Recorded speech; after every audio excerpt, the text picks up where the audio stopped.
Hi guys, this is Lachette from Scarlet Moon Creations, and I'm back with my mid-March reading wrap-up video where I talk about the books, or the first half of the books that I read in the month of March 2021.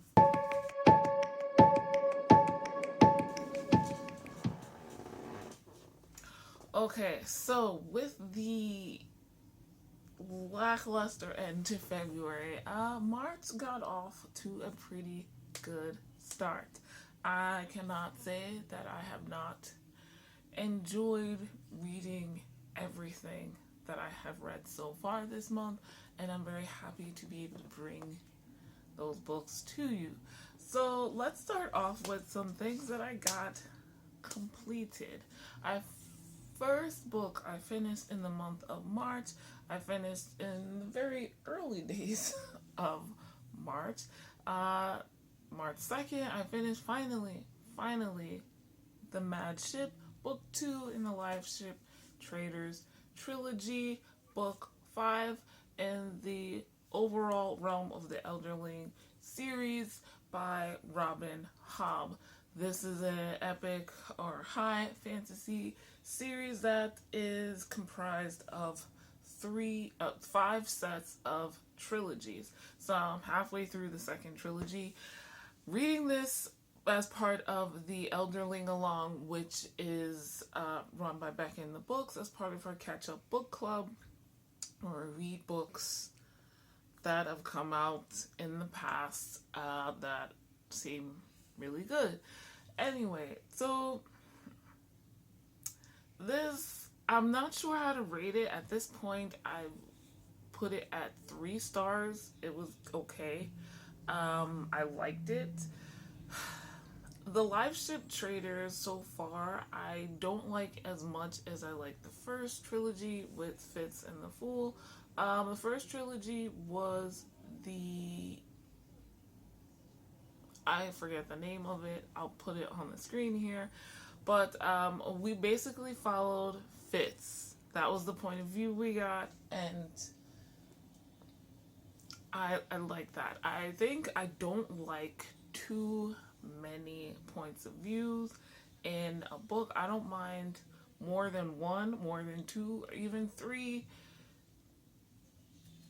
but this is too many. Like, I don't mind also occasionally going into secondary, tertiary characters' point of views, but not having 5, 6, 7, 8, 9, 10 characters to focus on from their point of view, and everybody being in different locations. And I mean, it's very realistic to the world. Like, obviously, we're human beings. Everybody has their lives going on. We're not always together. But this, I think, kind of took away from that. This being a tome well over 500 pages also kind of wore me down. I had hoped to read this in January. And then in February, I read a bunch of it, but I finally finished it in the beginning of March. But anyway, so the Live Ship Traders Trilogy,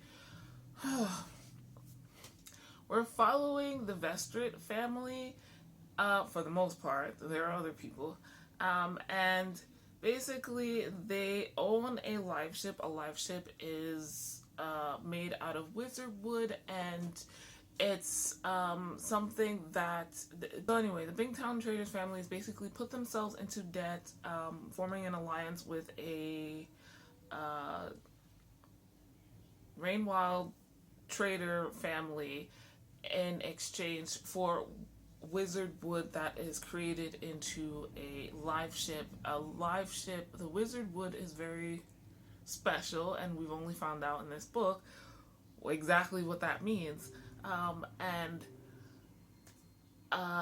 They have to, the Bingtown traders have to have the family member on the ship at all times, and 3 generations have to pass away or die on the decks of the ship and then the ship comes to life. It has a personality, it speaks, it talks, it can move around on its own. And, like I said, it has a personality. It has the memories of those family members that have lived and died on that ship. So when we come in the beginning of the Light Ship Traders, book one, the patriarch of the Vestrid family passes away on his ship, and his daughter Althea thinks that she is going to become the next captain of the ship, but the father puts in his will that her brother-in-law, her sister's husband, her older sister's husband, is the one who will be the next captain. But being as how he's not a blood relative, he brings back his son, who has been sent off to be a priest. He brings his son back home and puts him on the ship with him. There's a lot of family politics. So we see Althea's point of view, we see the brother-in-law's point of view, we see the older sister's point of view, we see Ronica, the mother's point of view, we see Wintro, the young son who was once a priest and is now forced to live on a ship. His point of view. That's already like 7 people, right? Then we have a disgraced son of another Bingtown trader's family. His point of view. We also have this odd points of view from several serpents. And so that's like 3 more of those. And then we have points of view from pirates. There is main one, Kennick, who is trying to set himself up as a pirate king, but obviously other pirates and free peoples are like, we don't want a king, that's why we left. But so we have his point of view, his, I don't know what to call her, girlfriend slash whore slash assistant, her point of view. And in this book, The Mad Ship, we get more live ship points of view, because we have the one that just came to life, we have one who is a mad ship, we have Amber, who is an interesting figure, outsider, and it's just, we get the Prince of Jamalia, I think it is, I forget, his point of view. We also get one of his assistants' point of view. It was a lot. I was very, there's one particular character, Malta, Althea's younger sister. I did not like her for the majority of this book. I wanted to smack her. I didn't know I'm not alone. There was a lot going on. There's politics in Bingtown, politics in the Rainwilds, because we got points of view from Rainwild family members in this book as well. There's the serpents. There are new serpents, and So I don't know, and it took me so long to read this, I didn't know how I felt. I do want to get the last one over with so I can get to the next trilogy, though. So yeah, I listened to the audiobook and that didn't help too much either. So anyway, next I read Shuri number 3, third comic in the Shuri series by Nnedi Okorafor. And Leonard Romero is the illustrator, and this is a fantasy comic series. Shuri is, if you did not know, the younger sister of Black Panther. The overall premise of this series is that T'Challa, the king of Wakanda, the Black Panther, goes on a mission with mankind into outer space through a black hole on purpose. They're on a ship that I think Shuri designed, and they should be able to stay in communication despite going through a black hole, because she purposefully put technology for that. But as soon as they go through, they instantly lose communication with T'Challa and mankind. And Shuri and her mother and Okoye, the Dora Milaje, who is left, are trying to run Wakanda and figure out what happened to T'Challa and mankind and attempt all kinds of ways to do both. And that's the basic synopsis. This is part 3. This is the most interesting part. There's a mix of magic, spirituality, and science and technology, which can be expected from anything related to Black Panther and Wakanda. So it's very interesting. There is, in this one, an attempt to find T'Challa and mankind via spirituality, and it doesn't go as planned. Someone innocent and unrelated to the throne and to magic and everything else gets swept up in it, and we get to see some characters that we don't normally that were unexpected, to be quite honest, from another Marvel series. So it was fun and interesting. I gave this 4 stars like the others. So I'm not 100% sure how to categorize this other than fantasy and superhero stuff, even though not quite what's happening so far in this series. Okay. So, but yeah, I'm enjoying it. And this I own. I use the Marvel Unlimited app on my phone. So I have the entire Shuri series already. I'm just taking my time reading one comic at a time this year. So, the next book I finished in March was From Blood and Ash by Jennifer L. Armentrout. This is book 1 in the Blood and Ash series. This is a fantasy romance. I own this book because I bought the ebook from Barnes & Noble's last month in order to read it for Pharaoh Feb, but I didn't get to it because I read Fortuna Sworn first and did not like that as much.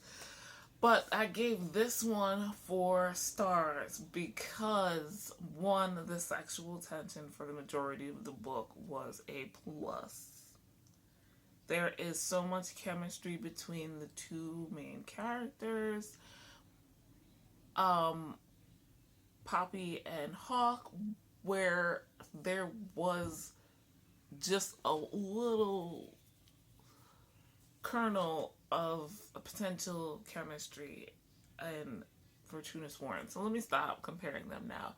From Blood and Ash. And this is a dark romance, a not dark fairy romance, but paranormal romance, which I wasn't expecting going in. So let me see if I can pull myself together to give a coherent, non-spoilery synopsis of this book.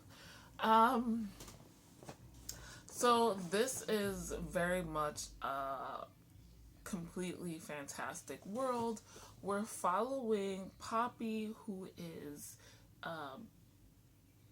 the maiden, and she, and as the maiden, means that she has to live her life removed from everything. She can't have fun. She can't do the things that other children and young adults do in their lives. She is not even allowed to read books or really attend events or whatever, but she is exalted in her people's religion or spirituality, and yay for her, but not.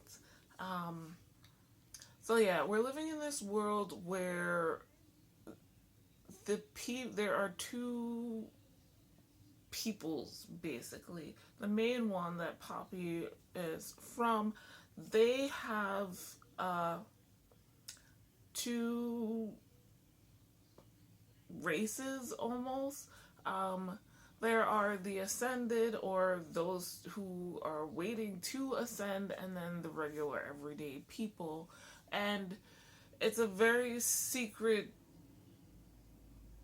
ritual and experience to be in ascended. And the ascended are uh, super powerful in some way, shape, or form, though they don't really show it. They're kind of the nobility, and they have the money and the prestige and the power and the influence.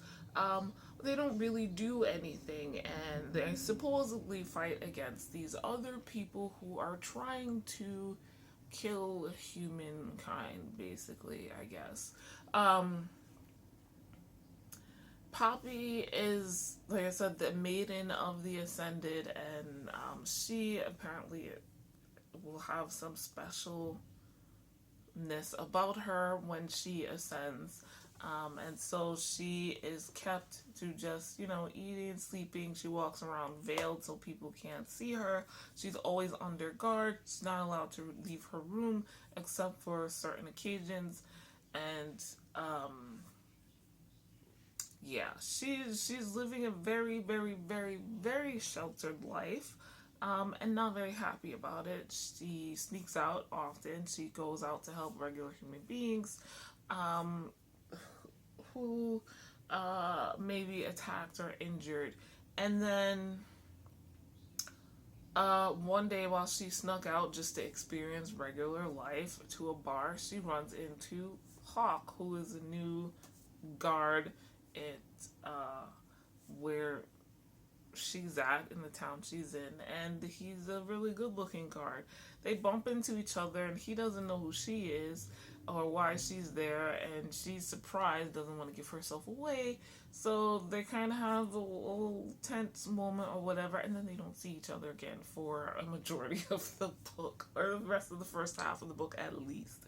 So yeah, that's Poppy's thing. Now Hawk is supposedly from the capital where the king and queen live, where the ascended go to ascend, or those waiting to ascend go to ascend, where Poppy will go soon. She's got like another year or two before she ascends. And he's a really good looking guy, and he's very popular and strong or whatever. Anyway, things start to happen. People start getting attacked. I read this in 2 days, and I don't remember the names of the different factions because I'm horrible at this. I put them in the screen as I'm talking about them. But yeah, things start to go really bad. Yeah, the ending of this has me like, and while I wasn't I was surprised and not surprised about some of the reveals towards the end. I'm here for it. I like that despite everything, Poppy is a fighter. She's not going down, even if she has to fight against Hawk. I There was a lot of setup in this one for the world as a whole, but also Poppy's worldview, what she can and cannot do, what she deals with, what she doesn't deal with. There are those who take advantage of the fact that she's the maiden and little seen by others, so she's abused in several ways, and she can't really do anything about it because there's no one for her to talk to. And it's just really interesting. Yeah, I think I was more surprised about the reveals about other people around Poppy and Hog, and I was just like, I think that's all I'm gonna say because I don't know what else to say, but know that I will be reading book 2 very soon. I didn't buy it, but it is soon available from my library, so I'm getting in. And book 3 comes out later this year. I can't wait. Alright, so the next book I've read in the month of March is The Honeymooners by Christina Lauren. So, one of my goals this year was really to read more romance, and I'm getting on that train. I wanted to read more modern and contemporary romances, and also more, not just contemporary, obviously, more fantasy romance, but which I've done in the last month, but also more historical romance, more romance from new to me authors, which is probably going to mean all the romance, or most majority of romance I read this year. And Christina Lauren is an author that I first heard about a year or two ago from booktuber Chelsea Darling Reads, who has been inactive for the last year or so on YouTube. And she still posts sometimes on Instagram. Anyway, she reads a lot of contemporary, particularly contemporary romance, and this is actually an author duo, Christina and Lauren. And this is a contemporary romance. I finally picked up this book and plan to read more Christina Lauren because I enjoyed this book. There was last year a Christina Lauren like readathon, but I completely forgot about it. And yeah, here we are.